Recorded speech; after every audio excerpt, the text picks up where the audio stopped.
Grand Risings, and welcome you travelers. Welcome to the journey with Hamtonio. I got a special guest on the show today, a good brother. You know, when we first met, we bonded instantly, and we've been keeping contact ever since.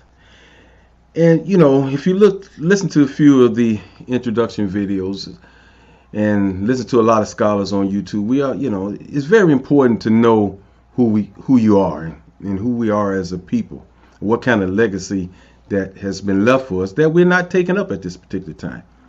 So I want to start with knowing a little bit about our physiology. You know, what makes us tick?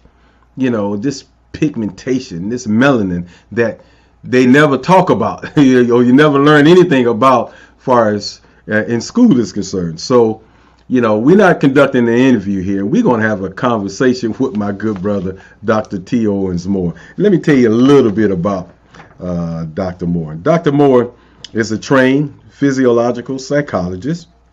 He is a graduate of Lincoln University in PA, and he has an MS and a PhD from Howard University. For more than 20 years, he has served as a college professor, a biomedical researcher, and an African-centered scholar and activist. He is a distinguished educator who appreciates the interdisciplinary studies. He has served as an assistant professor at Morehouse College in Atlanta, Georgia, and as associate professor and chairperson of the Department of Psychology at Clark Atlanta University, and professor and chair of the Department of Psychology at Fayetteville State University in North Carolina. His specialty courses are both in the fields of neuroscience and African-centered psychology. Throughout his academic career, he has been actively involved in the Department of Psychology, Biology, Africana, and Women's Studies. In addition, he is the co-founding member of the Neuroscience Institute at Morehouse College of Medicine. He is also an active member of the National Science Foundation-funded Center of Behavioral Neuroscience in Atlanta, Georgia. Dr. Moore has received federal and private grants support to conduct research on the effects of hormones and neuropeptides on social behavior in rodents. Throughout his diversified academic training, he has been able to study learning paradigms that can be utilized to enhance the educational performance of students. He is a 2009 U.S. Fulbright Scholar, and he is recognized as a social activist on an international level.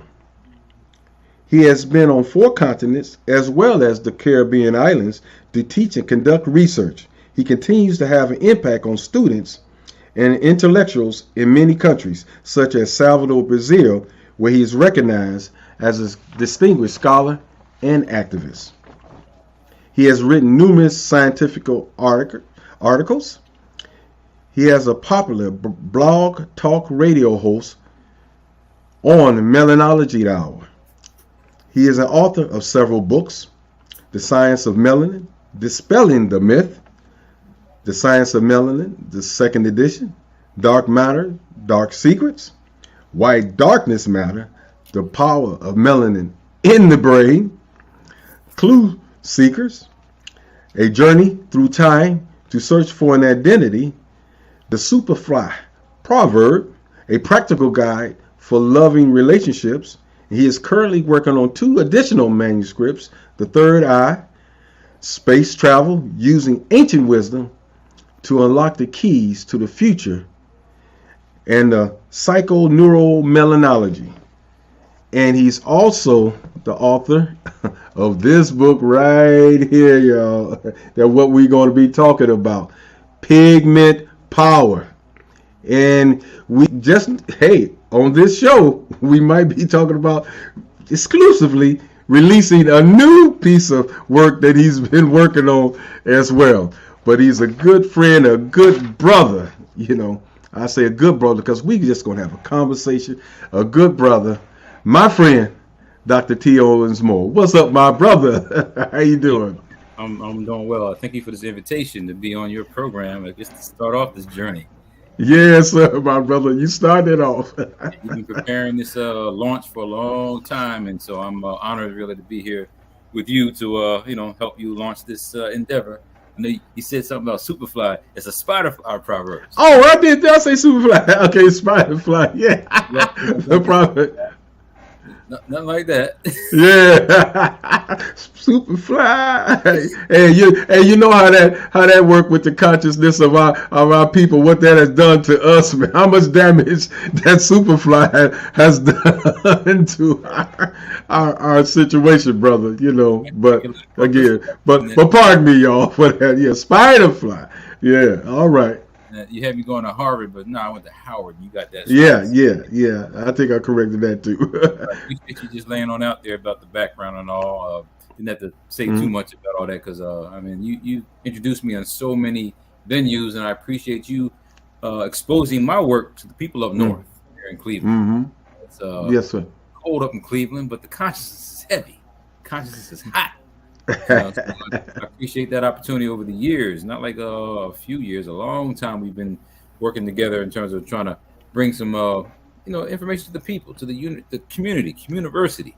You know, Yes, sir. we even though we've had the events at the educational institutions, it's about the community being introduced to these concepts, and some people in the community know more than people that are in the university.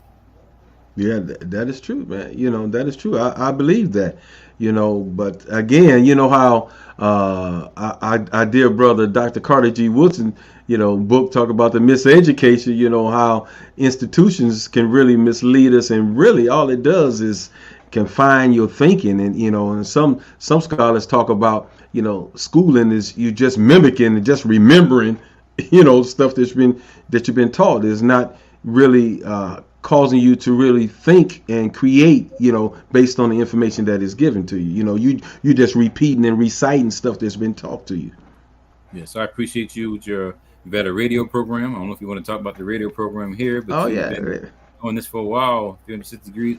yeah. But About what is it? About 16 years now. Folks that may be in another part of the planet that sees this video. You can catch us on Saturday mornings between 11 and 12. You can stream it at www.newstalkcleveland.com. www.newstalkcleveland.com. 360 info with Hamtonio and Vince Robinson. Yes. yeah, I mean that's powerful because you're reaching the community on another level that I'm not. Because I'm in the classroom at a university. You're on the radio Mm-hmm. waves. Here you now with this podcast, you're reaching people internationally. So I really commend you for stepping up the game and now providing more venues where people can get information. So more power to you. Yeah, I appreciate it. Like I said, I've been procrastinating for a while, but I'm apologize to our listeners and viewers right now. Hey, I'm a rookie at this thing that we doing this, but it's about I'm not gonna try to dazzle you with 20-cent and $5 words or things like that. It's about giving our people the information, and we Right. want to have this conversation. That's what it's all about. Absolutely. hmm Well, Dr. Moore, what led you down this journey of being a neuroscientist? Because I guess most people like myself, I don't run into many brothers that say they are neuroscientists. So Well, as a child, I always wanted to know how things ticked, how things worked. I guess trying to mix up perfumes and okay, when you put it into certain items. And yeah, so I always thought about that. And so going to school, I wanted to be a architect, engineer, okay, something I wanted to hmm manipulate. And so when I went to my first escapade at the university level, was at Lincoln University as a Lincoln Aerospace Engineering recruitment student. They're trying to create black astronauts. okay, So I was pursuing that, but didn't like it. So I knew I hmm wanted to do something technical. So it's like, what am I going to do? So I took a class called physiological psychology before giving up and not wanting to go through school because many of us run from science.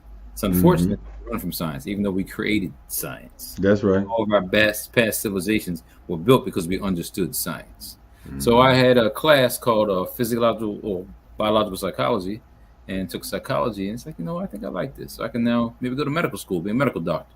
Well, I didn't pursue medicine, but I went to get my PhD in the area called physiological psychology, which is really like neuroscience. So I've been pursuing this for over 30 years, studying the brain and how it works, operates. It's the most elaborately constructed entity in the universe. So there's no way I'm going to say that we and I have figured it out, but that's why you investigate and do research. So for me, what led to this realm was always wanting to know how things work. And so the brain became an exciting topic of discussion. You know, what we're going to kind of focus on, you know, the consciousness and in this this thing that they call melanin, this pigmentation in our skin, and you know, with your book Pigment Power, you stated and kind of talked about like there's been minimal research, I guess, by the widespread scientific audience about melanin and what melanin is, even though some people have. But is that a charge that's been taken up mainly by African American scholars? No, I would not say that. There's a whole pigment cell journal, but that's out of Japan or based out of, you know, not America. It's not like black people have a journal that studies pigment or melanin, so I wouldn't necessarily be taking it up. But we have people that investigate it from their different perspectives, such as myself, and we then put together literature. So in '95, I wrote the book, The Science of Melanin, Dispelling the Myths. I wrote that early on coming out of grad school because I saw a lot of confusion about the topic of discussion. And so like, what can I do to contribute with my professional knowledge? So I wrote that because there weren't a lot of people of our melanin dominant status discussing the topic. A few, but not a many. And those few, you know, were very profound. I want to make sure we got the information right. I went ahead, well, actually, I went ahead and wrote another book called Dark Matters, Dark Secrets. I wrote that to go a little bit more into the brain and pineal gland and drug addiction. So I was trying my best early on to be not the only one, not having the foundational text, but information that can help out as people as yourself are asking questions about, well, what is this melanin? You know, actually, we're going to come up with a new term tonight. We're going to call it carbon-based fire. And I'll explain why. And so when the other publisher went out of business, I went ahead and published my own book called The Science of Melanin, the second edition. And I did that because someone else was marketing a book called The Science and Myth of Melanin. You can get this book if you find it, but that's not my book. Yeah, my name's on it. Yeah, I'm on the back of it, but someone else is marketing that in my name. And it's the same thing that happens with other books like Stolen Legacy. George G. and James is gone since 1954. I mean, he's out of here, but there's several people that marketed his book called Stolen Legacy. So I've led it up to another book called Why Darkness Matters. I wrote that with Brother Richard King, Dr. Bruce Bynum, and Sister Brianna Brown. So we put that together. And then what you wanted to discuss today was pigment power. So for over the years, 30 years, I've been discussing the topic and providing knowledge for the people to, comprehend it from I would say a layman's perspective. I don't want to make it so complex that people don't understand it and they run from it. But how can we present it so people would like to appreciate it? So that's why I've investigated the topic. Yeah. But you talk about melanin and you talk about it playing 3 critical functioning roles in the body. You know, could you just elaborate on that a little bit? Yeah, I have a little slide that I can play later on, or I can show it now if you want me to. But you can if you want to. Yeah, because I kind of lay it on out there how we're talking about this is a very important topic of discussion. So I have this presentation that I gave, and let me know. Can you see the screen? Not yet. Okay, it's coming. All righty. Okay. You see that screen? Yes. Let me see. Let me put it on. Let me do it like this here. All right. We're going to go full screen with it. Okay. Yes. So in the midst of this quick presentation here, I'm going to tell you those 3 advantages to having melanin that I will discuss that you were asked about. But I gave this presentation at the Madu bookstore in Atlanta. Sister Nia Damali. Without her assistance and her support and her direction of a bookstore in Atlanta called Madu Bookstore, I don't know where you're going to find black books, especially in Atlanta. So many cities don't even have black bookstores anymore. Yeah. So I presented this and lined up. I presented on 2222. That is September 22nd, 2022. And the power of this was that we were focusing on really where is this melanin and are we the first to even investigate this? So I told you about this book, Why Darkness Matters. Published that with Joanja Kunjufu's company out of Chicago called African American Images. And we revised this book and revised it, and I'm so powerfully connected to you, my brother, because you got me doing this presentation today, and today I just got the copy of this proof of this new book. So I have another chapter in there dealing with fire atoms, which I'm talking about right now, and Brother Bonham has a new chapter in there, and we did the obituary for Brother King in this book. So that just came today. Oh, why am I talking about that? Because in chapter 5, it talks about fire atoms and calling them a carbon-based molecule. We can call that's what I'm saying. It's a carbon-based molecule, but it's like chlorophyll in plants. And without this pigmentation, life would cease to exist. Now, George G. James, in chapter 5 of his book, now that's chapter 5 of my book. In his book, chapter 5, he talks about pre-Socratic thinkers. And listen to this about this concept called fire atoms. It says the atom in sensation and knowledge. And sensation and knowledge is very important for African-centered communication. Black people need to be connected, and sensation and knowledge make you connected. The mind or soul is composed of fire atoms. So I know, Brother Hampton, you like to talk a lot about consciousness. I'm like, what is that? Where is that? So the soul, the 7 divisions of the soul, actually, and many people don't discuss how complicated that is. The mind is everywhere. If you just have a thought right now in your mind to think about doing something, well, you're thinking about it, but you got to make it happen. So just the fact that you put it out there, that mind is out there, you might be able to connect to somebody else out there has the same thought, and y'all make something work. That's why I said it's powerful for you in this journey to invite me on board to be one of your first lecturers or first presenters to have a discussion. So we're on the same mind wavelength. So our fire atoms are linked up. So which are the finest, the smoothest, and the most mobile? Now this is now 2000s. This is like maybe even before that, because the Greeks are now taking this information that they're getting from the Africans.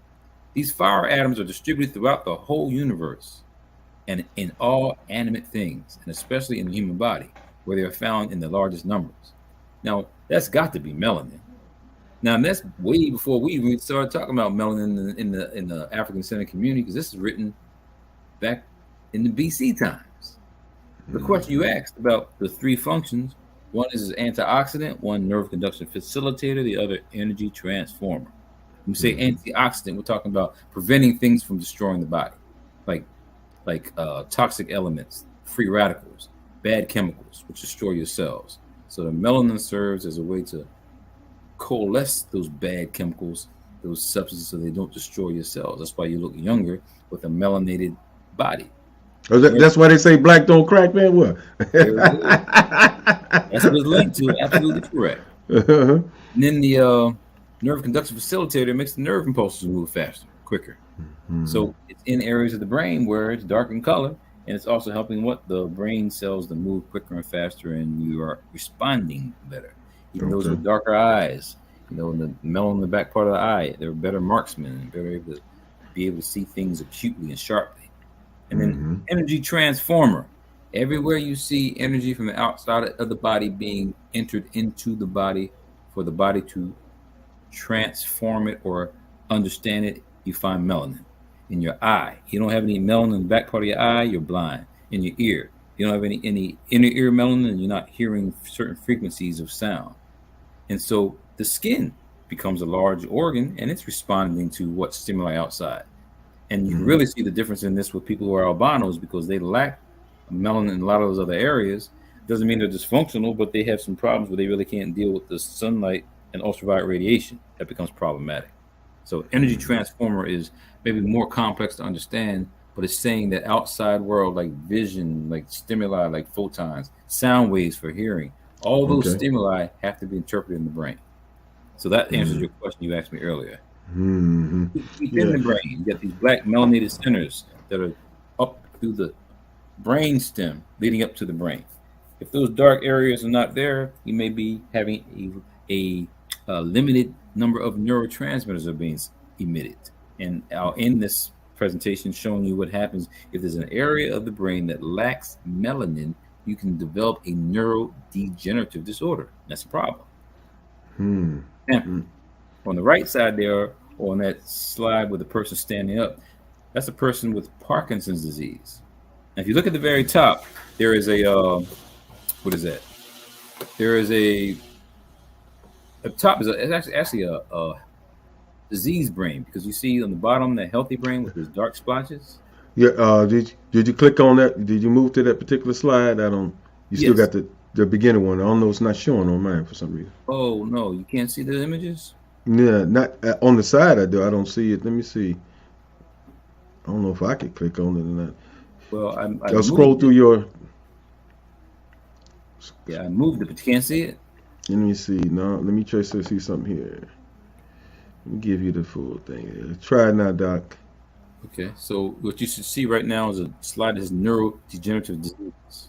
No, I just see the fire items ignite picnic pile. Oh, I know we was sharing it, working. but it's not. You're not seeing my Yeah, screen change. no, I know we worked that before. I don't know why it's not changing now. I know I can't change it here. That is interesting. Well, let me go ahead and roll through it. Oh, you can't see Okay. it. Yeah, I can't see it on your side. Let me see. Let's try something here, just in case if I can do anything on it here. Yeah, it has to be on your side. Stop. Well, if I stop sharing right now, Mm-hmm. come back to you. So you see Okay. me right now, right? Yes, sir. Well, that when I shared it. Let's try it one more time. We'll try it one more time, Okay. and then you can just run through it on best way you can on your side. Okay. We'll try it from that part. So But what do you Doc, see why now? you? Oh, okay. Hold on. Let me see. Let's try this again. Okay, it's at a different slide. Right. So So it's. you see that slide. Oh, now we got it. Yes. Yes. Okay. Let me move back to show you what you missed it. Mm-hmm. So All what I right. Now we're cooking with gas. All right. So that's where you were stuck before. Yes, sir. So I said that was the book that had published by another publisher. Okay. Mm-hmm. Then I said we now revised it. This is the next book. Mm-hmm. And then I said that in the book by by George G. and James Stone Legacy, he discusses these fire atoms. Now, in Okay. my chapter 5, I talk about this, exposing what Dr. or Brother James talked about. And so in his book, he talks about these fire atoms. I'm saying the fire atoms are melanin. Mm-hmm. Mm-hmm. And I just discussed the issue of those 3 advantages that you asked about. Yes. And that led up to these neurodegenerative diseases. So Mm-hmm. Parkinson's disease, you see on the right side there, the person's walking with tremors and rigidity and stoop posture, and that Yes. shuffling gait called festination. If you see the top part that sliced the brain, the Parkinson's disease on the top is lacking those dark cells. On the bottom, you see the healthy dark cells. Mm-hmm. So when you lack that darkness, that melanin, it's not producing the dopamine, you've got a movement problem. So imagine the fact that you had it working right. You'd be doing some of the things that we do on the dance floor, the football field, basketball court, blah blah blah. Then dealing with psychomotor skill development. Mm-hmm. Now on the left side there, you got the person with Huntington's disease. It's not specifically a neuromelanated problem, but those cells that are being destroyed are also in the basal ganglia, that same area that the substantia nigra is. And then I was just using an example of what's going on with our direction. And right now we got black sisters dominating gymnastics. So the top 3 gymnastics or gymnasts that we have in history have Dominique Dawes, Gabby Douglas, and of course Simone Biles. Now we start looking at what they've done to contribute. Olympic champions. They've redefined the way that we see sports. Now you fast forward the world to this now in 2002, you got more sisters at the top of gymnastics. Gymnastics is not easy. To walk on the Mm-hmm. beam, to be able to do that on the floor and stay coordinated, that takes some skill. And the fact that we're now I guess you say dominating that, sweeping the podium on that. When you're given the chance to do something, guess what? You can elevate. So I was just mentioning the names of those individuals and what their accomplishments were, but it's really still defining the fact that they are moving at a state that allowing their melanin to operate.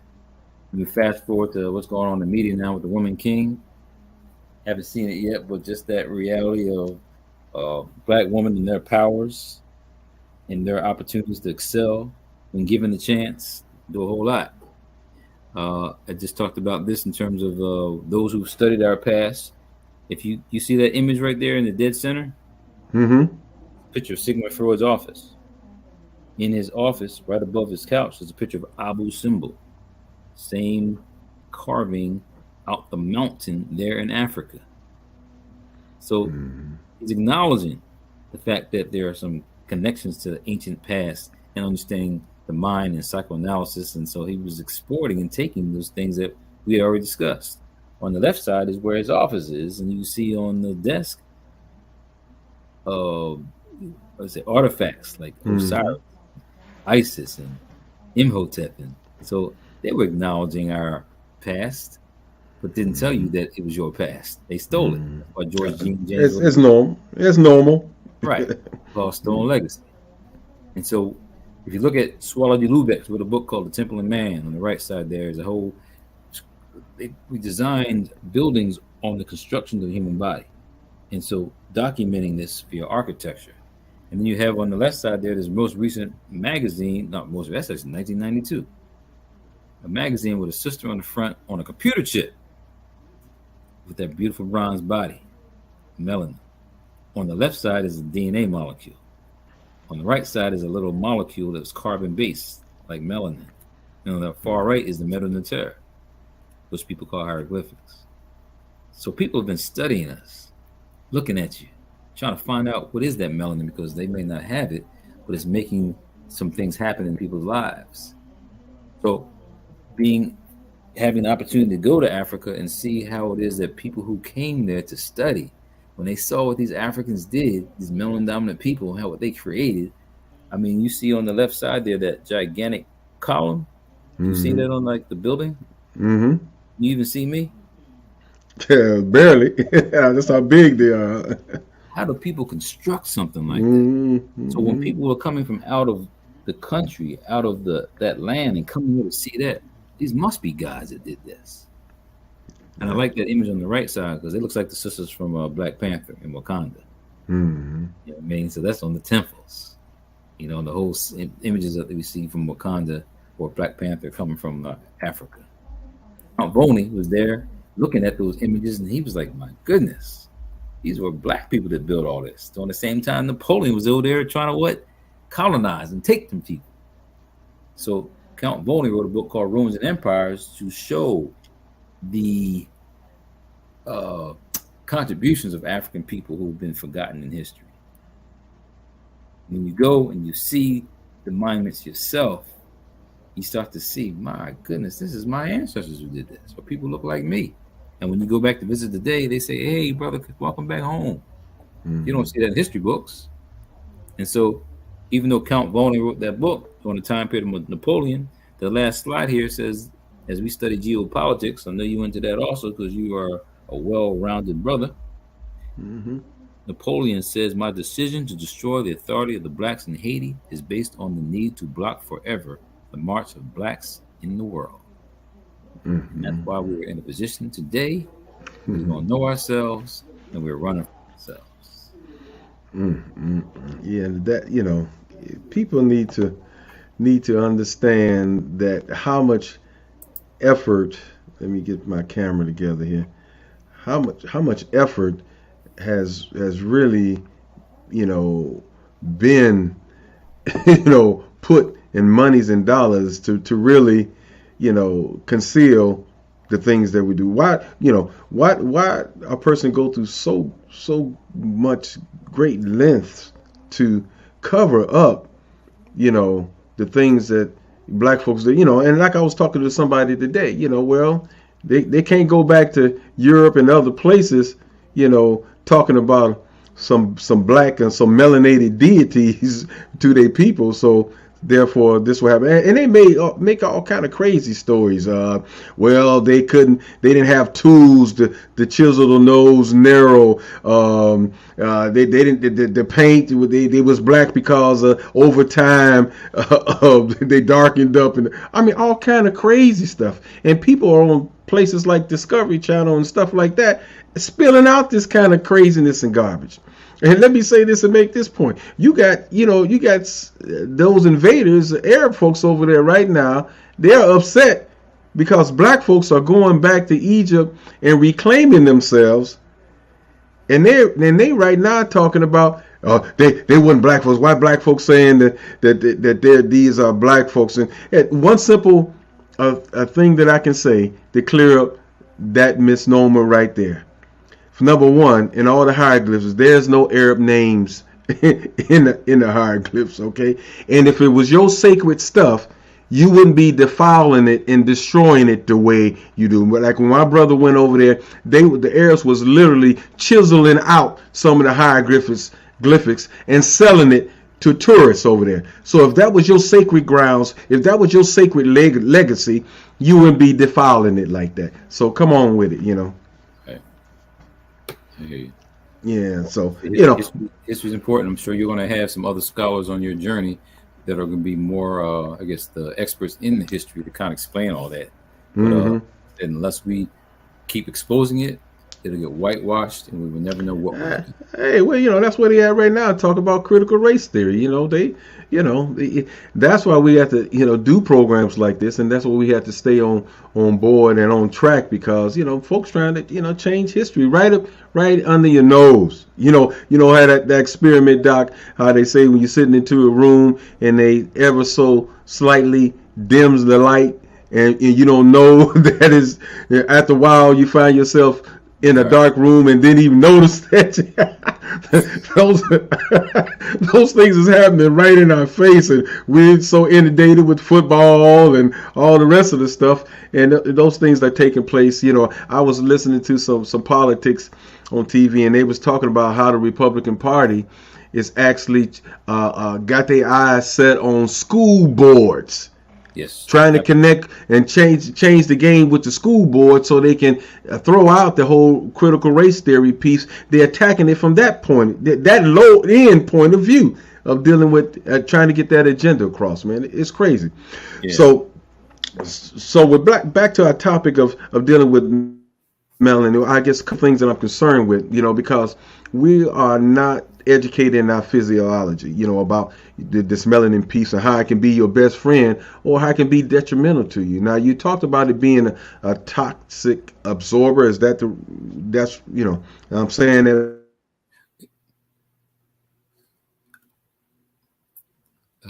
Yeah. You went by me. Yeah. But us being in. You went a little silent on me on your phased in and out on me, but I think you're asking about a neutralizer of toxic substance. That's the key word. Yeah, a neutralizer. Okay. And so by us being in this toxic environment, all the time, how does that weigh, on our physiology and like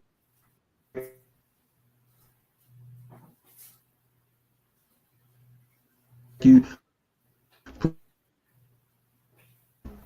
Hold on. Yeah, we coming back, y'all. Okay, I'm back at you. Y'all forgive me, y'all, but I'm down here in the basement, and this maybe our internet connection may be coming in and out, and it's storming. So, yeah, bear with us. Did you get that last question, Doc? No. Okay. Basically, I was saying by being a toxic neutralizer and us being in this toxic environment all around us all the time, how is that affecting us? Well, the toxicity comes on multiple levels. We speak about the social toxicity where the environment is affecting us. That's really dealing with stress. Now, stress can make your cells die quicker.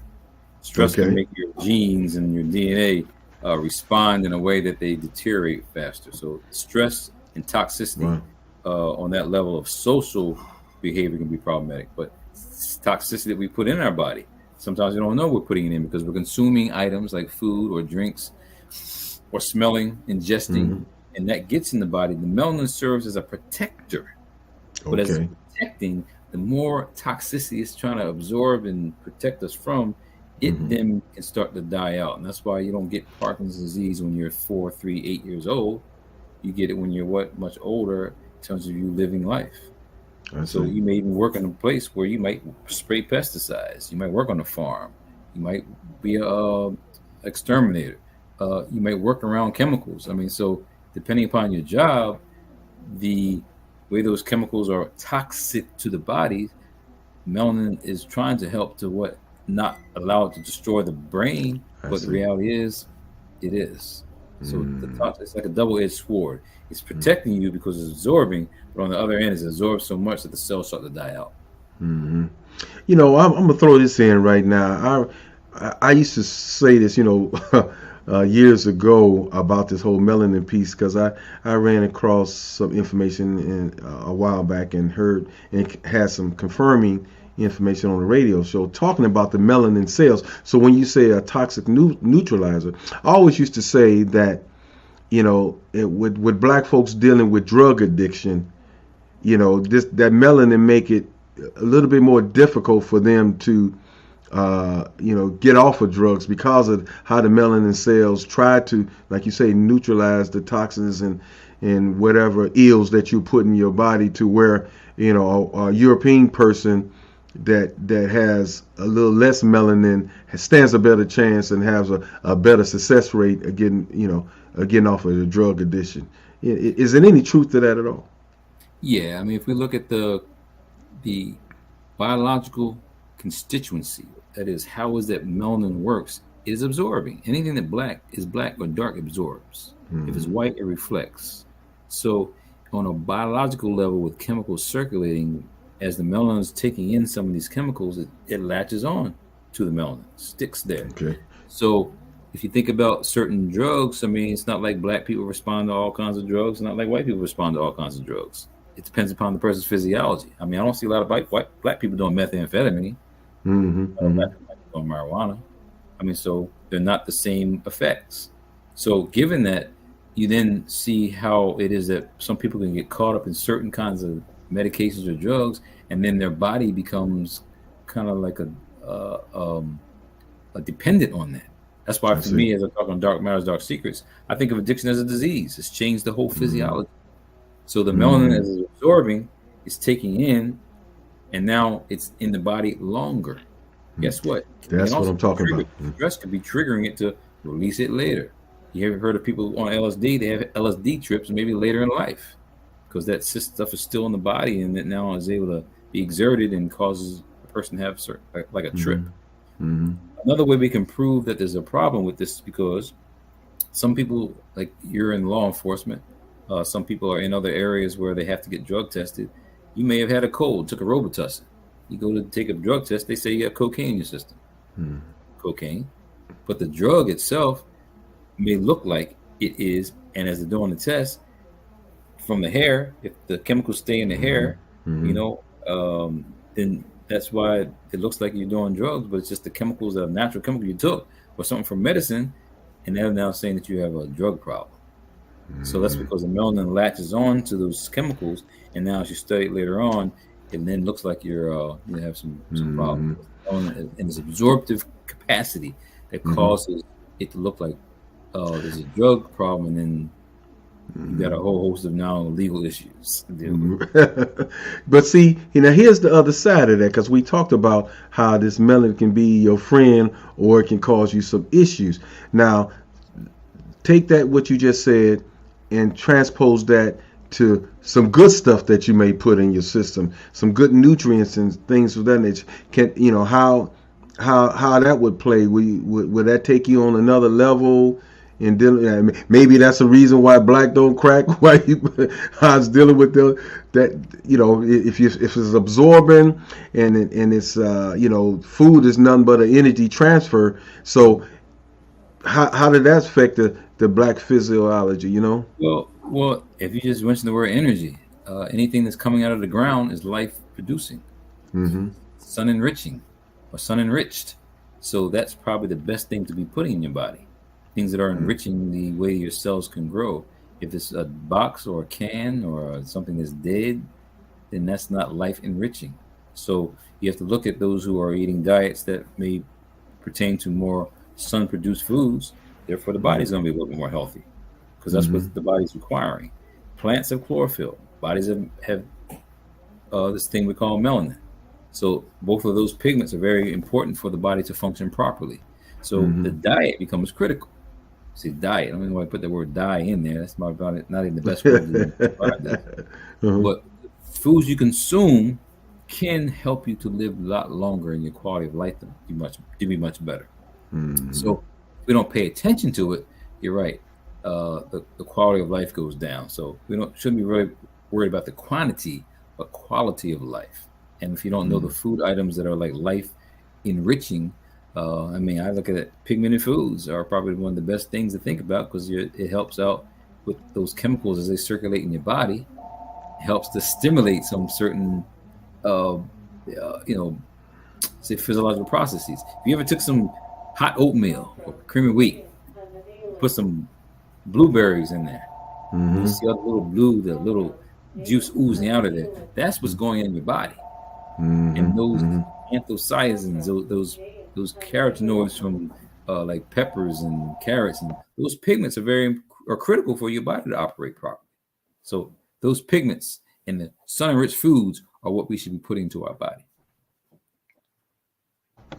Yeah, that's I guess most African Americans now understand the importance of being out in the sun, and you talk about how vitamin D is actually a hormone, and that was that helped with when we was dealing with this current pandemic. People was boning and beefing up on vitamin D, and they could say that's some of our Caribbean and African and equatorial type of countries did pretty well in dealing with the current pandemic, though. But here we up in the north here in Cleveland, and we approaching winter. Should it get cold again? So what would you suggest that we do to deal with it? Move out of Cleveland and go south? No, but great grandma used to give you cod liver oil during the winter months. Why was that? Because cod liver oil helped reduce the vitamin D, which helped you to have a better immune system during those months where it's like a lot of diseases and illnesses can flourish. So it's not a matter of running from that environment because you gotta survive. It's a matter of supplementing your body with what's missing. If the sun is not shining as much anymore during those winter months, you need to find a way to get that external stimulation in your body. So if you make a supplement with something like vitamin D or cod liver oil, there's a way to go. So exposing yourself to the natural light, though, is critical rather than staying inside. The whole pandemic messed people up because they were socially isolated and they then stayed inside. Not a good thing. So as you're socially isolated and staying inside, you're not getting proper nourishment from the environment. So whatever you can do to find natural light. Even some people now are using artificial light that has like certain lux. That's what I was thinking about. Yeah, a certain level of energy that can simulate what's going on in nature. So there are ways to get around it, that is living in cold environments, but you have to find ways to also supplement it, in my opinion, physiologically, because there are a lot of mechanisms in your brain and in your body that depend upon the misnomer of vitamin D. We can call it soltriol, SOLTRIOL, soltriol, to have an impact on the body. And it's not just a hormone, it's a steroid hormone. And the way I try to get people to look at that is, if you ever heard of cortisol, which helps out with inflammation in your body and get you ready for a stress situation. And also testosterone, male hormone, estrogen, female hormone. We know those chemicals have impacts on the body, but so does soltriol, which we're saying is vitamin D. That's how important it is. Yeah, it's a little latitude line in the hemisphere. It was 35 something living up north. This little imaginary line up, this northern hemisphere that that us living up there and black folks living in that area is, you don't get enough sunlight, and that's an issue. Because I remember back in the day when people always used to talk about, hey man, I went to Arizona and man, my bones is feeling good. They tend to talk about they felt better, and people tend to live a little bit longer, and being in that sun induced environment, is very important. The thing is, the sun is free. It's almost like the sunshine is free, but we don't pay attention to, even on the issue of solar power. Why should people be struggling with heat and energy when the sun is free? Why can't we construct things to operate that way? Water should be free, but we see how bad water supplies are. I don't know how bad you got it in Cleveland, but we see what's going on in Mississippi. We see what happened in Michigan. Other cities, I'm sure, have bad water problems. The water should be free. So looking at sunlight and water as the essentials for life, and you have a society that's not even interested in topics that pertain to that, we're seeking death. It's medical school classes where the professors told these future doctors, don't worry about the pineal gland, it doesn't do too much, and don't worry about that. Well, it helps process this whole connection with keeping our bodies in sync from the sun. I got in the Dark Matters, Dark Secrets talk about what the sunlight, the endocrinology of sunlight and darkness. There's a reason why the moon goes up, sun goes up, sun goes down, moon goes down. There's a reason why all that happens, and your body's supposed to respond to that. So if we don't look at nature, then as the native peoples of this land have tried to tell us for years, now we see how global warming is just messing everything up. And people in Florida, I don't know, we might get off this podcast to be no more Florida. That's what it is. Right. I want to transition a little bit into a subject matter that I like, and it's still on track with melanin, and because that is one of the key components to everything in life, and darkness. One of the key compounds or elements that's in life is carbon. And what color is carbon? Carbon is black. Now, when we get into consciousness and we're talking about energy and transferring this conversation to energy, consciousness, and melanin absorbing energy and things like that, it takes us in another direction. When we start talking about consciousness, and everything has a vibration and everything has energy, and how it relates to you and melanin, being this melanated person. Because I go back into when you read some autobiography about Washington Carver, and you hear some of our priests and Babas back on in Africa talking about what relationship that they had with the animal kingdom and the plant kingdom and that vibration. And we tend not to understand and know what is actually going on with our physiology when it comes to things around you and energy, and why does sound affect you and change your mood? Why does smells affect you and fragrances affect you and change your mood? Why you like that deep bass beat in the drum, and how that drum beat affects you, and people actually how they heal by vibratory energy, and melanin is a factor to that, and where black folks act and kind of do almost thing 180 degrees different from our European counterparts. How we worship, how we eat, how we do this, how we do that is different. What role melanin plays in all of that? Well, with energy and consciousness and everything. It's a highly sensitized sensory motor network when it is involved, meaning that it helps to heighten and raise. If you rub your hands together, feel a little heat. If you're wearing some black and it's a sunny day, 90 degrees, you're going to burn up. So you already know it's an absorber. So on a biological level, it's there to heighten all those realities you just expressed. So there's actually a large electromagnetic spectrum that exists out in the world. So it goes from some short frequencies to long frequencies. They can be small or they can be large, so the amplitude. So those frequencies are all out there. But they say the only one we relate to is visible light. Small span in the midst of that large spectrum. So if that's the case, then all we should be doing is respond to light. But no, our bodies respond to all that. And so the more melanated you are, then the more receptive or responsive you may be to those frequencies. And so on that spectrum Are there conscious waves? On that spectrum, are there spiritual waves? It's not written, but they have to be there. So which spectrum are they in?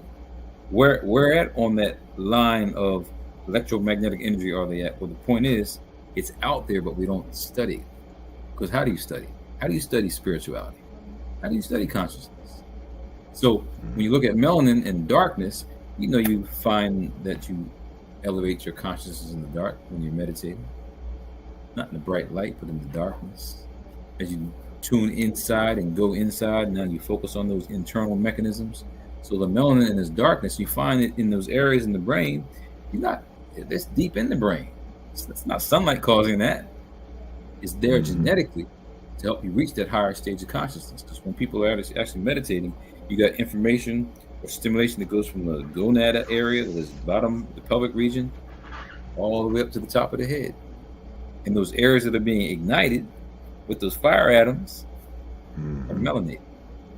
So outside of our body, you're absorbing energy. Inside of your body, you're absorbing energy. We're just energy absorbing people. That's why we say soul brother, soul sister. We talk about the vibes, the vibrations. All that is part of our reality. Yeah, and you're not taught about it, and that's why I think we need to have a topic of conversation when you're dealing in the medical field, or if you're dealing with some ailments to where you have to. Now, correct me if I'm wrong. If you have to go to the hospital to get radiation treatment, and you elaborated that how melanin cells absorbs energy, and X-ray is a frequency, if I'm not mistaken, right? Yes. And that's another form of frequency. So my point is that, because you're not taught in school about your physiology. You're lumped in with everybody else and not understanding this thing called melanin. And unbeknownst to you going through life, could be causing harm to yourself and don't even know anything about it. So I'm saying you need to have a discussion with your doctor if he's all of that. If you talking about having the X-rays and things like that, because the calibration on those particular instruments, that instrumentation is not the calibration is not set up on to deal with an African male and female, African American male and female. So I mean, would you agree with that, Doc? Yeah, I want you to pay attention to this. So you've been to the dentist? Not in a while. Mm-hmm. But if you go to the dentist and they're going to do an X-ray on your not going for your foot, not going for your nose, not going for your elbow, it's going for your mouth, right? Mm-hmm. Image right there. What else do? They put a lead blanket on you. That's right. A lead blanket on the rest of your body. What else do? They leave the room. Yeah. So we know that the X-rays, in the long run, too many of them can start destroying your DNA, impact your cells. Okay. But just that localized place of just having it zoomed right here, but still putting a lead blanket over your whole body, and then leaving the room, you know how powerful those X-rays are. Mm-hmm. So, without a question, there could be some studies looking at Black people absorbing X-rays more so than others. I mean, the whole 5G technology and this concern about, is it impacting people's physiology? Are there certain populations that are being more impacted than others? Well, we don't know because it's just been rolled out. So we won't know that maybe until a few more years and we start studying that. But those are real questions that we need to ask, because we know that in many of the melanin dominant communities where they put some of these power lines and other elements that are pollution oriented, and you wonder why people get certain kinds of cancers, leukemia, and all other kinds of maladies, and it's because of the toxicity that they're living in. Yeah, again, we have to come to grips that, I was just talking to my brother about that. We have to really take a lot of our health knowledge and information about who we are on our own ourselves, because you have to understand that, because we're dealing with a system that is just based on greed, not concerned about, you know, your health is about dollars and cents. I talked to another doctor friend of mine. He said something to me a while ago. He say that the system is so corrupt to the point, far as the medical industry or the pharmaceutical is so crazy that they will weigh the profits versus the lawsuits. You know, if that profit, they say, hey, we know we got some problems with clinical trials here, but hey, we stand to make a gazillion dollars on it, so we'll deal with the lawsuit somewhere down the line. You know, so I'm saying that to say, black folks need to stop taking, you know, for granted, you know, that they're getting good, concise, and good information that is pertained to their physiology. We got to start really doing some investigative stuff ourselves. You know, that's what I believe. Yeah, I mean, it's interesting. I'll ask students in class, do you know where your kidney is located? Or the adrenal gland? Yep. We love about it. I mean, so and grown folks can't tell you where's the liver at in the body. I used to do that in school with grown folks. Where your liver at? Okay, where your gallbladder at? Because I wanted to do a school with that. That was going to be one of my summer school classes, and talking about, you know, because I think with most people it's like out of sight, out of mind. They don't think about the organs and what it needs to run optimally. They're not thinking about that at all. So if they understood where the organ is located, what's its function, what it needs to run optimally, then maybe you'll think twice a little bit, or at least a little bit more about what you're putting in your system. Because right now, the organs is like out of sight, out of mind. They're not thinking about, you know, if that bad vegetable oil is corrupting some part of their body. They're not thinking about that. But if they knew that, they may, you know, if they know better, they may do better, you know. So what do we spend most of your time doing is what you value. So if you're not really studying your body and knowing things about your body, and you don't value that, so it's understandable how absolutely you actually throw it away. You know, it's like we're nothing but a microcosm of the macrocosm. And you see that where else are we throwing away the environment, the way we're treating it, throwing our body because our health is not there properly. So when you say, you know, appreciating who we are and studying who we are, that's the only way to elevate. Other than that, you know, I'll just roll over and die. And the reality is we don't really die of natural causes. You die of toxicity over time. Yeah, Doc, in your book Pigment Power, you mentioned a couple of research, and the bibliography is off the chain. You document a lot of people that are very learned on the subject of melanin and its effects. So, but you mentioned, you know, where one of the researchers that everybody is familiar with, Tesla. You know, but you mentioned Tesla and I think it's Reich and Ott. That was doing research that dealt with using the energy that is found in air and things of that. Could you elaborate a little bit on that research? And they was dealing with this long time ago, that with this research could have changed the way how we living right now, but due to greed and everything else, you know, folks elected not to, I mean, these some of these people died poor, you know, and never got the recognition that was necessary. That's why we're really living in dangerous times. I mean, we're talking about a scenario where, if you just said the pharmaceutical companies are interested in profit for their stockholders versus the health of the community, we've already reached a pendulum where it's swung to the negativity and the devilish side of things. So you have someone that's going to advance your health so that you do not have to ask a doctor for help, do not have to go to the medical industry for seeking assistance. That person becomes dangerous because we're living in a medical, pharmaceutical, industrial complex. So if you go against that system and you now keep people healthy, then nobody's going to the system. Hey, no, let's keep it real, dog. Some folks have come up missing. Okay, some folks have come up missing for coming up with different technology that would take and you know, circumvent some of that greed, some of that income, folks have come, and people and black folks need to realize that, man. You know, we really have to realize, because we're talking real talk right now, Doc. I mean, and that's what I want to show, to really enlighten folks and get folks focused on the truth, man. You know, I'm getting too old now to keep dancing around the truth, man. Let's like they say in the substance abuse arena. What do they say? If you don't recognize the problem, how you gonna ever fix the problem? And we keep dancing around it. You know, I don't know how plain that I can actually get it. You know, by saying that, you know, the system. Listen, folks, the system does not have your best interest at heart, especially black folks. Okay, can I say any plainer than that? You know, so you can't afford to sit back and take in everything that is being thrown at you. Look at everything that is around you. I'm gonna get on my soapbox for a quick second. You know, what you got up there, Doug? Medical apartheid. Okay, all right. Hey, get that book, y'all. Yeah, get that book.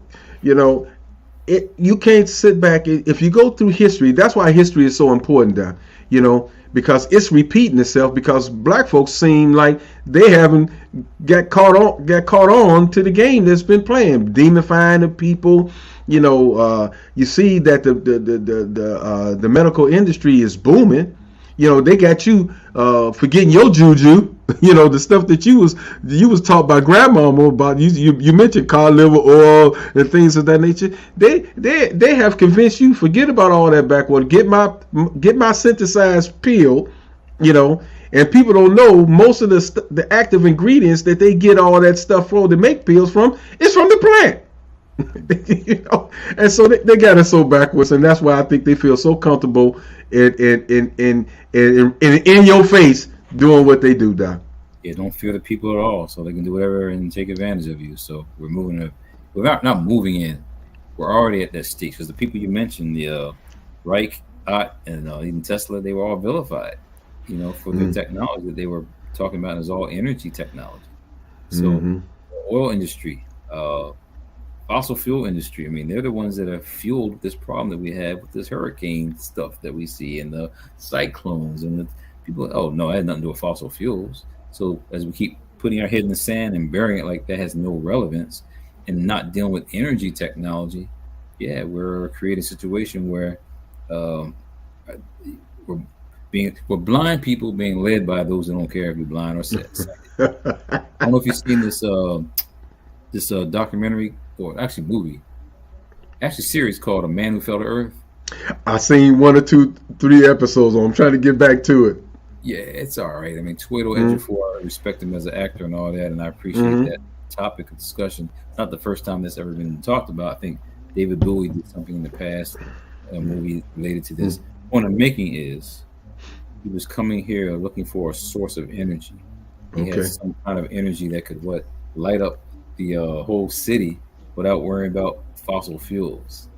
Okay, so now he's got this energy, and he needs to have some combination, some connection with another woman here on the planet. It happened to be a black woman. He had to be a black man. So like, good to play it like that. But the way it was played out, the oil industry and people like that, they're not enemies, because these people are trying to save the world on the way that energy is being used, or fossil fuels and destroying energy, and their technology is an advancement. But those people that are dealing with oil and gas, that's a fight. And that's a real story. How do you fight against that? Well, people haven't been mobilized, and we're not mobilized enough to fight against those big people. Those big people are the billionaires that are creating. You mentioned earlier about charter schools. Those billionaires are buying those properties, getting rid of those little schools, creating charter schools, because they want to get rid of the public schools to have the property. So they're not worried about the education of the people. They want the property.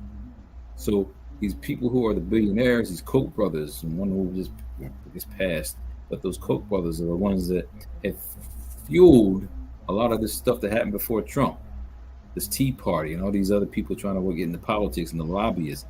Those people have constructed the society so that you think that the fossil fuels is the way to go to make the money. And all we see is this devastation around us. But energy is all around us. How do we harness it? Well, we can do it in our bodies. I mean, if you go back to Africa, you look at those pyramids and try to figure out how they built those colossal monuments. They did it off of energy transfer. There's no other way to explain it. When you go there and you see these gigantic blocks and how you put it and fit it in place.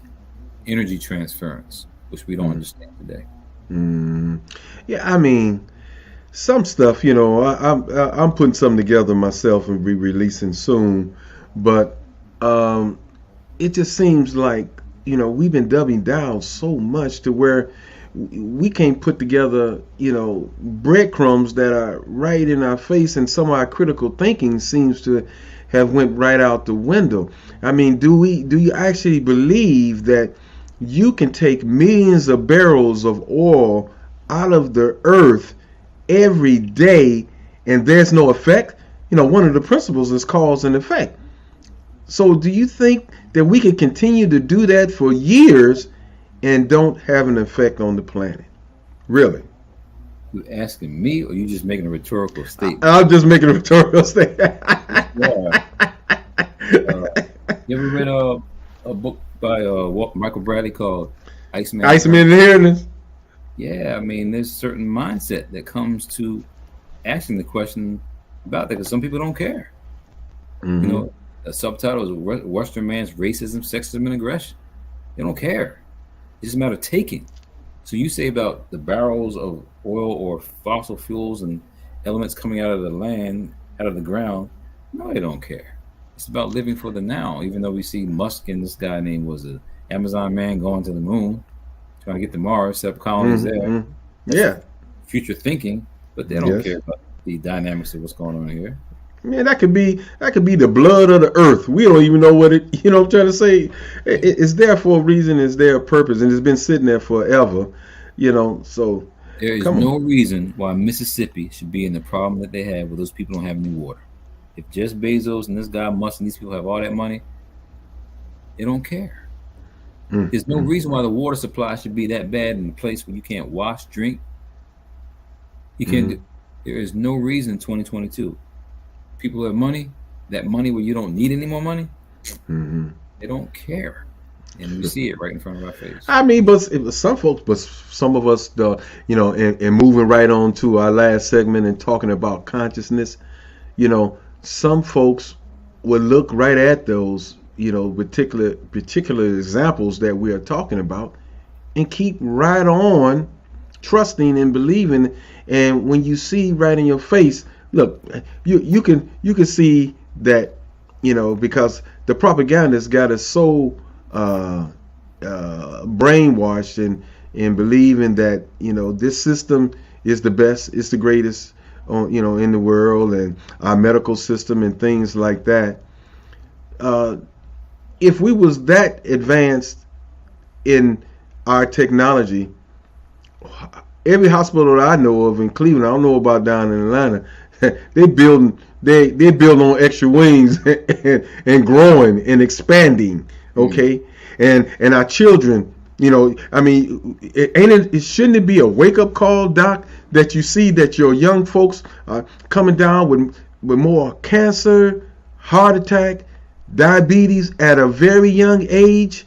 I mean, shouldn't alarms should be sounding and paying attention? Are we so distracted with the football, LeBron, and party and having a good time to where we don't see and recognize and telling somebody and getting somebody together and pumping the brakes? Isn't that something that our social activists, our churches, and all these other folks that may be beating down the door on other issues, maybe that's and we have this issue with us coming together by and we letting this thing called religion keeping us divided. So maybe ain't that something that we maybe can all agree on and come together on, those particular issues that are happening right in our faith, that it's going to affect you and your prodigy and legacy? Come on, man. What's the problem here?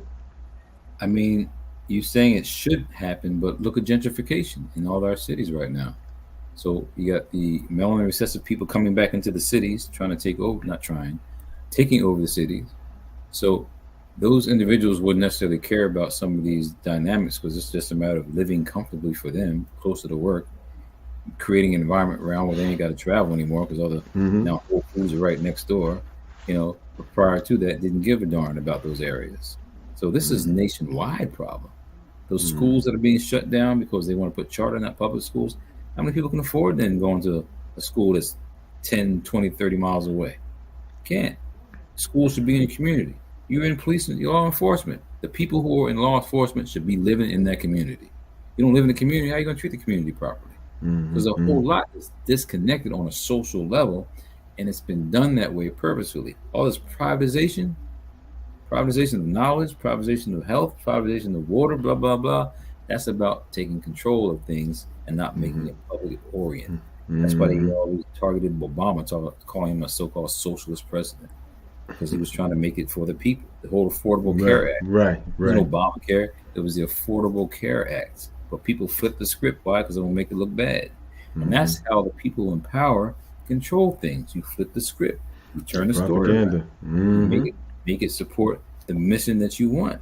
So there's positive propaganda, there's negative propaganda. So we're in a position right now when you ask these deep questions, they're deep, but they're just superficial because unless we are organized, it doesn't matter. And we're not organized enough right now to stop all that. And that's why I always I've been barking up that tree for quite a while when we talk about our culture.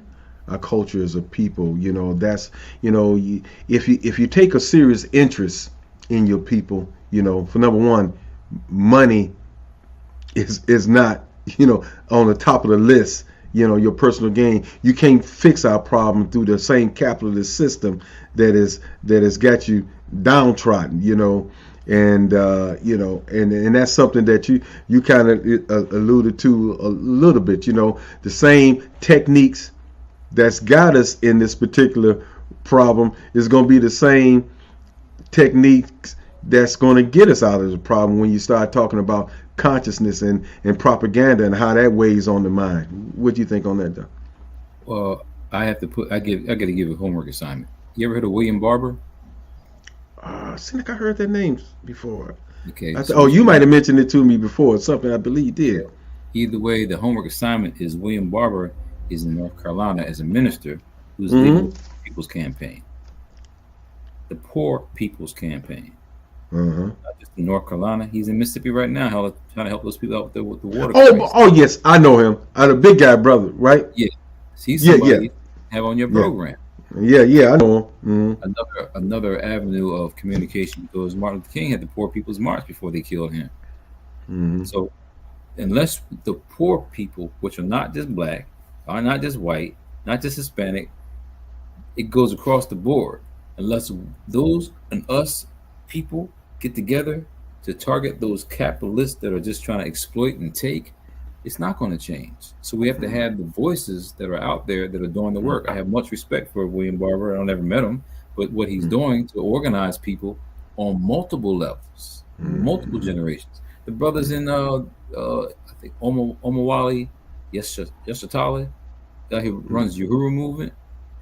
And out west, where they just kind of did him and tried to break the SWAT came in with his spot. All I'm saying is that he's not just black people; he's white people in the organization too. That's right. So that's why Fred Hampton was dangerous because he was organized all people.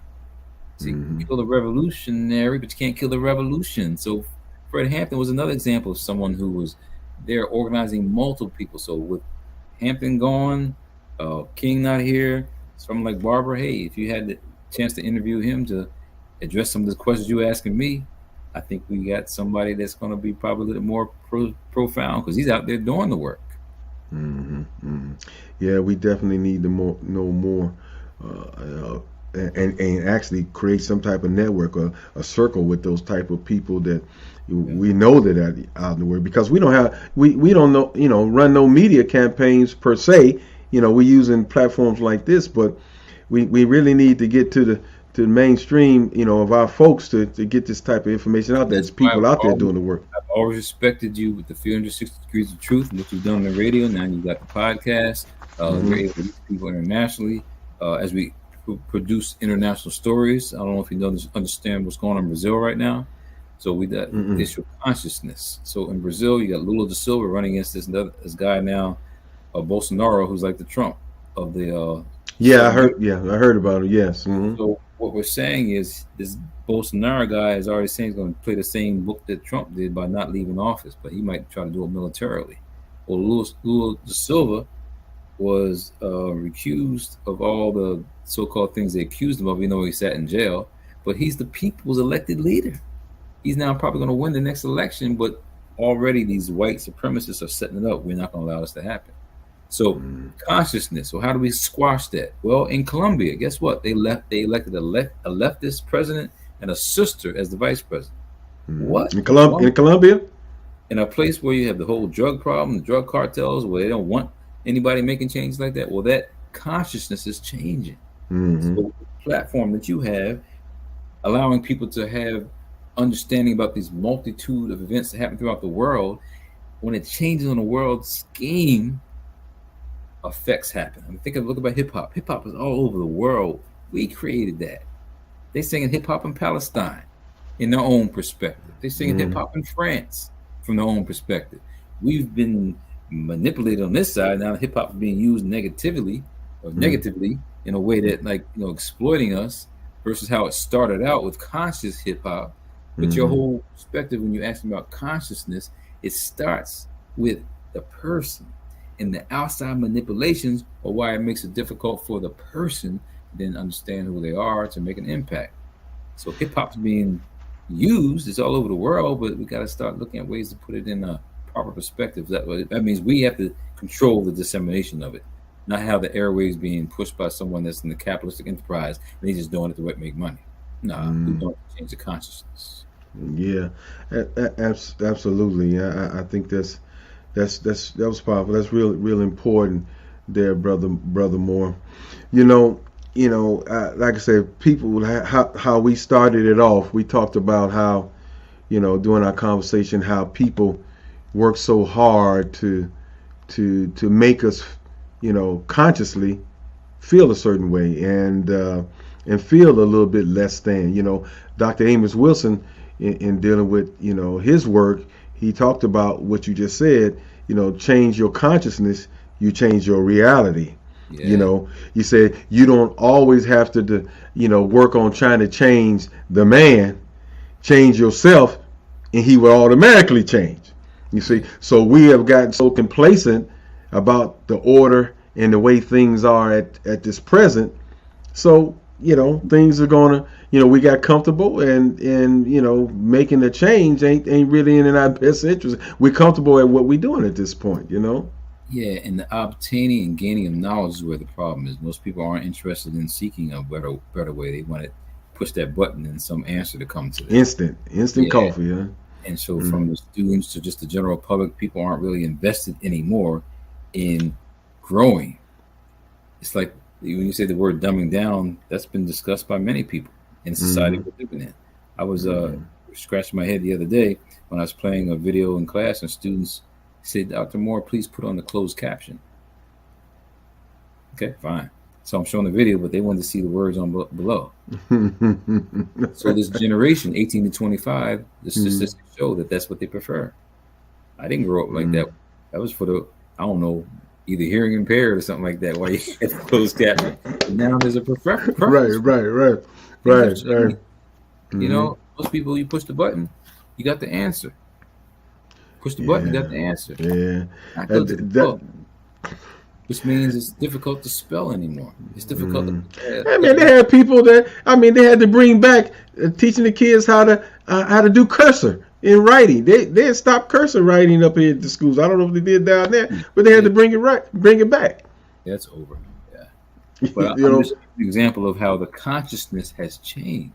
Therefore, that's what we're fighting against. So unless we find ways to alter that, in my opinion, backward thinking. I mean, technology is good in one sense, but you see how it's dumbed us down. So there's an argument. A cool brother named Dr. Jeff Menzie. You need to have him on your program, Brother Moore. He wrote a book called Dumbing Down. A book called uh, that's a book called Dumbing Down: Reflections on the Miseducation of the Negro. He breaks down when people ask him about technology. He's got a podcast where he's on there and he talk about psychology, Yeah, the light hit me wrong on that one. Yeah. called Practical Psychology 101, a psychological manual for Black Lives Matter and other movements. So he's in the same realm I am, that technology has been a problem. Others are like, oh, it's access to maybe getting more money. We'll push a button on, what is it, trading devices or Red Robin, all these kind of devices. Okay. Get some stocks. And so people have made money off of technology. But the reality is, it's limited our scope, because now kids don't even know maps because you're pushing the button to travel. GPS. GPS, and you don't even know what GPS stands for. You know, Doc, it's, you know, I think we have, you know, we're traveling down this rabbit hole, and I don't think it's a point of no return. I was, you know, a guy gave me a book on frequencies and how we are swimming in a cesspool of frequency, and we just explained to the audience what melanin does as far as absorbing energy and things like that all around. So now can you imagine a cesspool of radio waves all around you, how and what that could be doing to you, you know, on the physical level. You know, it's like a point of no return. And then you couple that with the whole psychological propaganda stuff that they have played on us and made us complacent, you know, and everything that you see around you, you know, that as far as, now I'm speaking on our people, my people, African Americans concerned, they, you know, most people, a lot of people is talking about this whole, you know, white superiority piece or white supremacy type of piece with the propaganda that they putting down there, you know, and you said something in the book, Doc, that me and my brother, you know, would talk about, and if people just look at that, you see that, you know, by somebody going through that much effort to not talk to you and teach you your history, that, you know, if you were a superior person, you know how you, Doc, when you used to see those Asian Chinese movies, when the guy that the big bad guy that knew that was the coldest, you know, kung fu master, he was always calm, cool. He said, I ain't got to show my stuff. I'm gonna show my stuff when I have to show my stuff. I'm not going around bragging and, you know, just the loud mouths and this, that, and other. So if black folks have and how they downplay us being inferior, because over the 100 years they've been, you know, with the darky toothpaste and showing you this and saying you're ignorant, you can't be quarterbacks, you ain't smart enough, and all the negative stuff that you see about. So, you know, you got embedded through probably epigenetics, you know, that you know, got some issues going on, you know. So if you superior, what's the brainwash? I read that one, Doctor. Absolutely, brother. That's a good book too. Yes, you know, and so they got you thinking that. So my question is, if you are, and what you mentioned in the book, Pigment Power, if you are supreme as you state that you are, why are you working so hard to hinder somebody else's progress? Why? Yeah, and that goes into Dr. Welsing's work there, the ISIS papers. The psychiatrist, she's breaking it down about the whole inferiority complex dynamic. You know, the two driving principles in our theory are, you know, that white people feel as though they're numerically inadequate, not enough of them, so they have to organize around politics, economics, do what they can to be on top. And since they're genetically inferior because they lack the ability to do some melanin, because, you know, if you put black person with a white person, it's going to wash out those white genes. So in the long run, this is where the so-called fear comes from. So there really fear generated, not so much pushing the superiority of the person, but the actuality, the fear of losing something. That's why you have this craze with the critical race theory, thinking that if you keep teaching things about real history, you know, they vilified white scholars like Joseph, I think Lowen, wrote a book called Lies My Teacher Told Me. Lowen got that over there. They criticize Howard Zinn or People's History of the United States. What? So if they're criticizing the white scholars talking about this, they're going to criticize anybody else that's melanin dominant talking about it. And it's because they fear the loss of something. That's why the whole topic I taught the students the other day. They didn't know what the word what lost cause meant. The lost cause was what happened at the Civil War, where they got beat down. The Civil War, the Confederate got beat down, but they still won the war because they weren't telling the story. I mean, just like the Devil's Punch Bowl and so many other things, and even the things that would give us some positive imagery or some self-esteem about they got us believing that black folks just laid down and just let the system do what they did to us with no fight, even over in Africa. I was listening to some Professor Smalls that was talking about it. I'm gonna get him on to talk about it. He talked about all those rebellion and strong women and sisters that was over in Africa fighting against the European forces, for the longest, and rebelling against them. But hey, but if you don't tell your story, if you can't tell your story, you're not in position to tell your story or your narrative, then those things are not talked about, and therefore again, why should they? That's something that Brother Kaba Kamene talking about. Hey, if I was in power, and I'm trying to keep a system together, why should I tell you about how heroic that you were about? Why should I tell you that? Yeah, that's my brother. Absolutely. Yeah, the Shabaka stone. Yes, yeah. Okay. Spirituality before religion. Yeah. Yes, my man. Never met him. He supports my work. That's why I was just. Yeah. Oh, yeah. I brought him to town several times. He's been on the show. Yeah. So again, that's the game that's been played. And Doctor, as we round up around the corner to try to close, and we're gonna let people know we're gonna do a part 2 to this. So look forward to the part 2 of this, where we go in and dissect pigment power a little bit more, and maybe get into this new book. Let's show that new book again, Doc, that you just got in, so folks can they click on that and Nope. I just got that's it. Yes. Hold on, let me see if I can. Okay, there we go. Yeah, why darkness matters. So the power of melanin in the brain. Yes. Okay, y'all see that there? Yeah, I'll let you know when it's ready. You'll get. Oh man, you got all that work from all those guys there, man, in the book. Yep. All right, so if you're interested, people, in really learning something about your physiology, it's very important. It's very important. But Doc, we talked about a lot of things about melanin, and how it's its makeup and what it does. I remember having conversations with you talking about, hey, that chlorophyll in plants. They say that's melanin. That's the and something that from one movie that I thought, just one line that John Travolta said in the movie Phenomenon. When we start talking about diet and food, and how it relates to consciousness and being electrical, he said something that kind of stuck with me when he said, when I eat this apple, it becomes a part of me. You know what I mean? And I took it in the terms of that transfer of that energy, you know what I'm saying? Eating something live, a live entity, a live electrical current, that's being transferred into your system to help power your battery, you know what I mean? And that's what we need to get more on. So, and you talked about in pigment power, a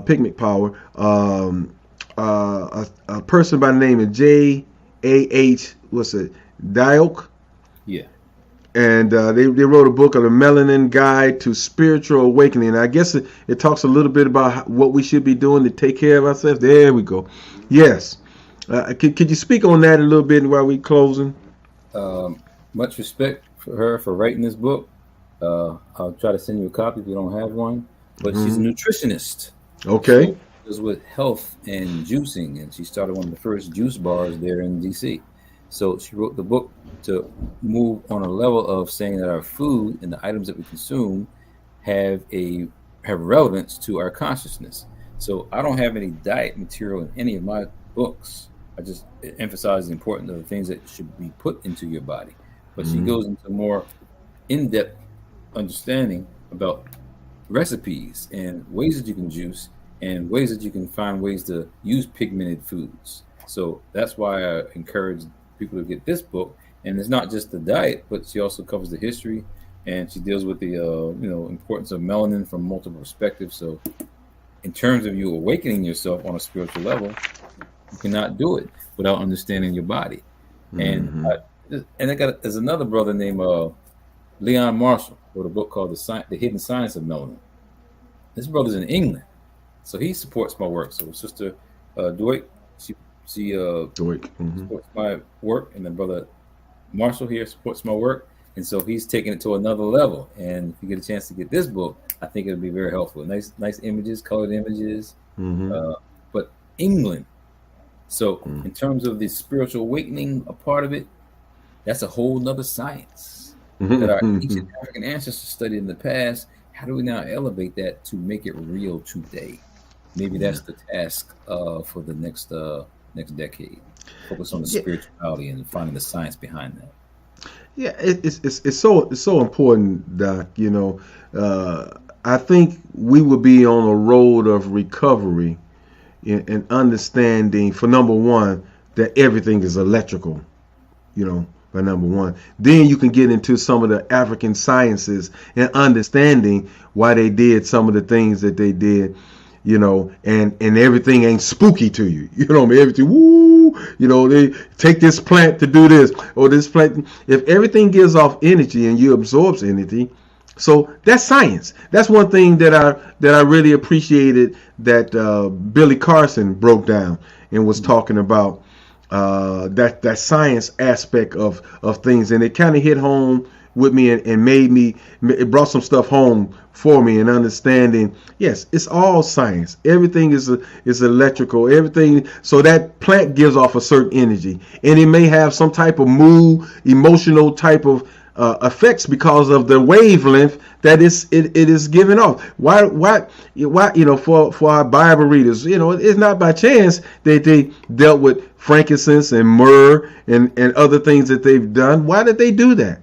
There's a reason behind that. So I think that would be, one of the things. And then understanding that, and that's why I kind of, changed my diet, when understanding that the mind, body, and soul and spirit is all interconnected. And I think that's one of the issues that I have with the church, because they never bring that connection together of mind, body, and spirit. So I said, hey, I don't know what type of modality, religious philosophy that I was going to journey down in my quest for learning, in higher learning and information. I said, but while I'm on that journey, what I can do and can control and do better on as far as my diet, and so it's a connection there. So that, I think that's number two, that what we can do to absolutely to enhance that. And that's, and in closing, Doc, I seen something come across the internet. I don't know if it's true or not. I was trying to find it again, but when I was in the schools with the kids, I used to kind of like joke about some of the bad behavior that the kids was having, and I always used to say, man, them Skittles driving you crazy. That's what's wrong with you. Y'all eat too much. You eat too much Skittles. But something came down the pipe talking about the Skittles having some type of mind altering issues or something, doing something with the body. And I was like, wow. And I said that about 15 years ago, just joking. You know what I mean? But that's. Didn't come across that, but Pop-Tarts, Fruit Loops, all them cereals that you give the kids before they go to school, and then they can't sit down in the classroom, and the teacher won't label them as attention, hyperactive deficit. Cognitive thinking. I don't want to sugar it up. Yeah. Not that, the artificial flavors in the sugared up foods. Yes, and again, at that age, the bodies may be real sensitive to it. So I hadn't seen that Skittles story, but it kind of makes sense. Yeah, it came across. I was trying to look for it again. I couldn't find it. And somebody else mentioned it. That's why I was trying to go back to it. I'll say, oh, yeah, I did see that. Well, Doc, it's a pleasure. Like I said, we're gonna let our listeners know that we're gonna get back on this journey somewhere down the line and get a part two to this and finish up our conversation. It's not an interview, our conversation of imparting some information and some knowledge. Pardon words, Doc. What can anything that you might want to talk about or advice you want to give our listening audience, our viewing audience? Well, basically, freedom is a road seldom traveled by the multitude. Freedom ain't free. You got to work for it. All this information about what's out there in the world to gather, you got to go seek it. All the things we're talking about, you can push a button and get, but how come people don't know? Because the consciousness is not there to find a way to tap into that. So we have to put ourselves in the positions where we're appreciating knowledge acquisition. If you're into a position where you're allowing things just to be told to you, like telling a vision, you're never going to win. You have to be in the position of creating a vision. So we need to find ways that will encourage people to be more interested in elevating the consciousness rather than being lazy, allowing something to come in and manipulating them. So fight the power. Right. I appreciate you, Doc. Always we have to get you back up in Cleveland again. To my travelers, I appreciate you guys for tuning in to my first episode of the journey. I brought a good brother that I really respect, and it's wonderful when you run into scholarly brothers that are down to earth. You get easily approachable, and you can talk to and willing to share the knowledge. And it's not all about dollars and cents. It's the primary concern is our people, and that's how I feel about it as well. It's not about dollars and cents. So I appreciate you, Doc, and all you listeners. That I thank you for taking a ride on this journey with me.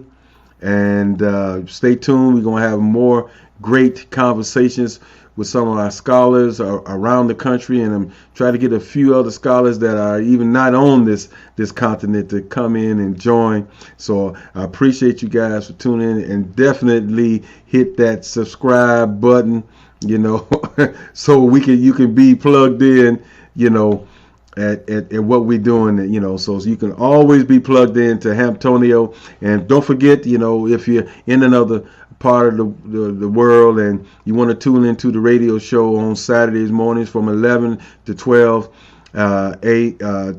p.m. Eastern time, you can go to www.newstalkcleveland.com, www.newstalkcleveland.com, and hit the listen live button, and join us, and it'll be a wealth of information. Dr.